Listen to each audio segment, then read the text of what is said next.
I heard this story from my friend Jenny, and it is somewhat related to me. It was a chilly October evening when Sarah boarded Flight AA 2024 from Chicago O'Hare to Seattle. As a frequent business traveler, she was used to late-night flights. But something felt different about this one.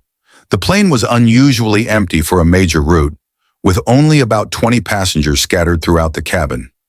Sarah settled into her window seat in row 13, pulling out her laptop to catch up on work.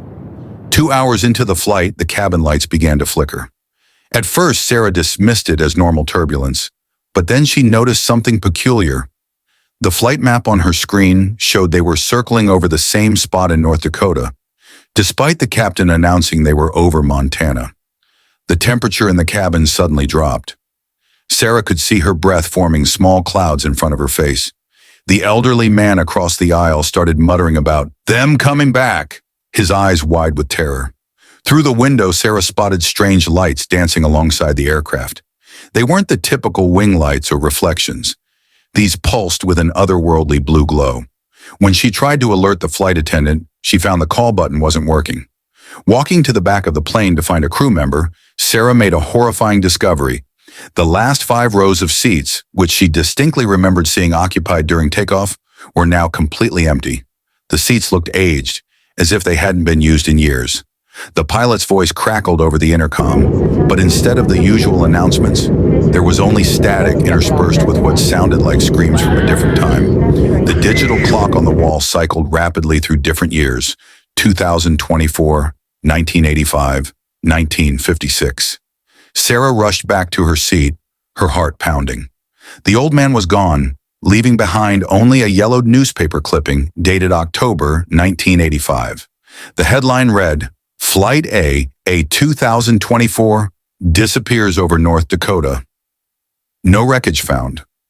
As panic set in, Sarah realized with growing horror that they weren't just lost in space, they were lost in time, and somewhere in the darkness outside, something was waiting to welcome them to their final destination. Sarah jolted awake as the plane touched down with a jarring thud. She peered outside. The airport looked like a relic from decades past, small, quaint, and unmistakably 1985. As she stepped off the plane, the chilly October air washed over her, feeling oddly familiar. Since then, she started a new life. Sarah died in 2023, Jenny, Sarah's granddaughter, said. She showed me a photo of young Sarah. Maybe this is the only evidence that proves Sarah was once here, in our time. My hands shook as I held the photo because it featured my university group. The girl, I'm not sure whether to call her Sarah or Michael, stood beside me smiling. We were celebrating the success of our show. Since graduation, we haven't seen her again, nor have we heard anyone mention her. The last flight attendant Maya Chen was exhausted during her red-eye flight from Singapore to London. After serving dinner, she headed to the crew rest compartment above the main cabin for her scheduled break. The small space, essentially a hidden dormitory in the aircraft's ceiling, contained 6 bunks separated by curtains. As she settled into her bunk, Maya heard a faint tapping sound coming from somewhere above.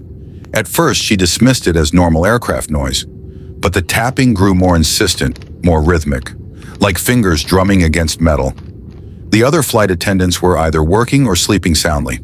Maya pulled her blanket tighter, trying to ignore the sound. But then she heard something that made her blood run cold, a soft whisper, barely audible over the aircraft's hum. "Let me in." Maya knew that beyond the compartment's walls was nothing but the aircraft's fuselage and the freezing thin air at 35,000 feet. There couldn't be anyone or anything out there. The tapping intensified, moving along the wall closest to her bunk. Then it stopped directly above her head. Maya lay perfectly still, her heart pounding. A dark liquid began seeping through the ceiling, dripping onto her blanket. It wasn't water. It was too thick, too dark. She scrambled out of her bunk, waking her colleagues. But when they checked, there was no liquid, no stains. The purser suggested she rest in the main cabin instead. Before leaving, Maya glanced at the crew rest compartment's manifest, the log showing who had used the bunks. In the dim light, she noticed something strange. Her assigned bunk, number 4, had been marked as permanently decommissioned 3 months ago after a flight attendant had died there during her rest period. The tapping resumed, louder now, followed by a sound like nails scraping against metal. Maya rushed out, slamming the door behind her. For the remainder of the flight, the crew rest compartment remained empty, though the flight's log would later show 6 distinct tapping patterns recorded by the aircraft's sensors, one from each bunk. Flight of Shadows. The cabin lights dimmed as Flight 817 took off from a rain-soaked airport. As the plane climbed into the night sky, the passengers settled in for the journey. Among them was Rachel, a businesswoman eager to return home after a grueling week away. She slipped off her shoes, pulled out her laptop, and immersed herself in work, trying to ignore the unease creeping into her chest. A few hours into the flight, a sudden chill swept through the cabin, causing Rachel to shiver involuntarily. She glanced around. Other passengers were also shifting in their seats, pulling their blankets tighter. The cabin crew seemed tense, exchanging worried glances but saying nothing to calm the uneasy atmosphere. Then, without warning, the overhead lights flickered, growing dimmer with each passing moment until they faded to near darkness. The flight attendant, usually cheerful and composed, hurried past Rachel, her face pale. "Please remain calm," she said, her voice barely a whisper. Something felt wrong, terribly wrong. Rachel glanced at the small screen displaying their flight path. It showed a solid blue block of sky with their location mapped over an enormous stretch of empty land. But she couldn't shake the feeling that they weren't just flying through the night. It felt as if something sinister lurked outside the aluminum shell of the plane. Suddenly, a loud bang echoed from the front of the aircraft, and the engines sputtered. The thrumming of the propellers faltered, and gas rippled through the cabin. "What was that?" someone asked, panic lacing their voice. Before anyone could answer, the lights flickered again, and a shadow darted past Rachel's window, a shape she couldn't quite make out. It moved too quickly, too almost impossibly. She pressed her forehead against the glass and squinted into the darkness outside. All she could see was the inky shadows of the night sky. Moments later, a flight attendant appeared, her hands trembling as she tried to keep her composure. "We're experiencing some technical difficulties," she announced. "Please stay in your seats and fasten your seatbelts." Rachel's heart raced as she turned to her neighbor, an elderly man who had been unusually quiet throughout the flight. His eyes reflected a deep-seated fear, and he leaned closer to her. "Something's not right," he murmured. "I've seen this before, decades ago." Before Rachel could inquire further, the cabin lights surged back to life, revealing several passengers with blank expressions, staring ahead as if in a trance. It sent chills down her spine. The elderly man, too, had fallen silent, eyes glazing over.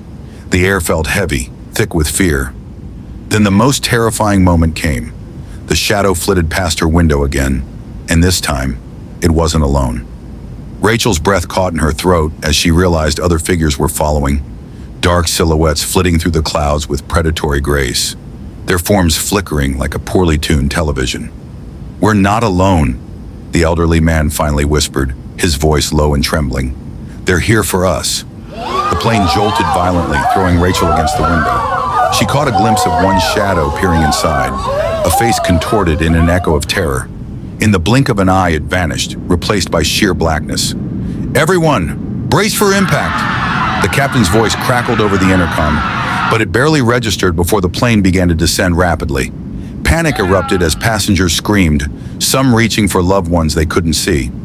The last thing Rachel saw before the cabin, filled with blinding light, was the elderly man beside her, mouth open in silent horror as his eyes locked with hers, filled with an understanding of the inevitability that awaited them. And then, darkness.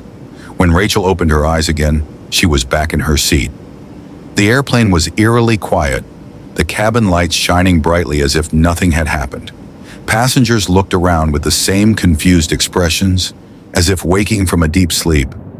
As the flight continued, she glanced out the window, trying to shake off the dread that had seeped into her bones. They were flying over a vast expanse of land, serene and undisturbed. But when she leaned closer, she noticed shadows moving beneath them, dark shapes weaving in and out of the clouds, just out of reach of the bright cabin lights.